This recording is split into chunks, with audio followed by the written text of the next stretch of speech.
और एक बड़ी खबर है वक्त आरजीकर मेडिकल कॉलेज में रेप और हत्या के मामले में अब कोर्ट अपना फैसला सुनाने के लिए तैयार है। जज ने कहा कि सबूतों के आधार पर हमने तय कर लिया है कि तुम्हें क्या फैसला सुनाना है। इससे पहले जो दोषी करार दिया गया है संजय राय, उसको जज ने कह दिया है कि उम्र कैद, 25 साल या फिर फांसी की सजा।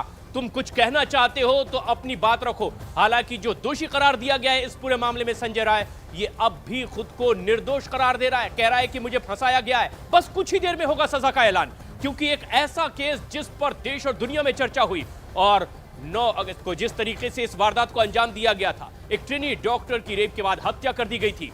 आरोपी को दोषी करार दिया था कोर्ट ने 2 दिन पहले ही, और आज बस कुछ ही पलों में अब जज करने वाले हैं सजा का ऐलान कि आखिर संजय राय को इस पूरे अपराध के लिए किस तरह की सजा दी जाएगी। लेकिन जज ने कहा है कि जो भी सबूत हमारे सामने आए हैं उसके आधार पर हमने तय कर लिया है कि आखिर फैसला क्या सुनाना है।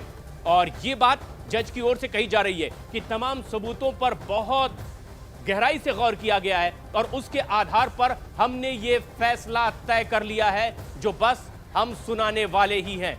जज ने यह भी बताया है दोषी संजय राय को कि तुम पहले ही दोषी करार दिए जा चुके हो, यानी जब तक वो आरोपी था तब तक दोनों ही पक्षों की ओर से दलीलें रखी जा रही थी, और फिर 2 दिन पहले ही आरजीकर केस में संजय राय को दोषी करार दे दिया गया था। इस बात को फिर एक बार जज की ओर से उस दोषी संजय राय के सामने रखा गया है, जबकि अब कोर्ट में ये अपने अंतिम चरण की ओर बढ़ता हुआ पूरा आज का ये कार्रवाई का घटनाक्रम, जिसमें कि जज ने कटघरे में खड़े दोषी संजय राय को कहा कि आपको पहले ही दोषी करार दिया जा चुका है, सबूतों पर बहुत गहराई से गौर किया गया है, और अगर अब भी कुछ कहना चाहते हो तो वो बता दो, क्योंकि तमाम सबूतों पर गौर करने के बाद तुम्हारी सजा मुकर्रर कर दी गई है।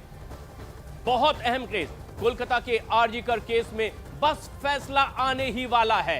ट्रायल के वक्त भी तकरीबन 3 घंटे का वक्त दिया गया था उनकी पूरी बातें ताकि रिकॉर्ड पर आ सके, और अपना पक्ष रखने का भी पूरा मौका जब वो आरोपी रहा तब दिया गया। लेकिन कोर्ट ने दोषी करार दिया था तमाम सबूतों पर गौर करते हुए, और अब बस कुछ ही देर में कोर्ट की ओर से यह फैसला आएगा और संजय राय कटघरे में है इस वक्त। बस सजा का ऐलान कुछ ही पलों में।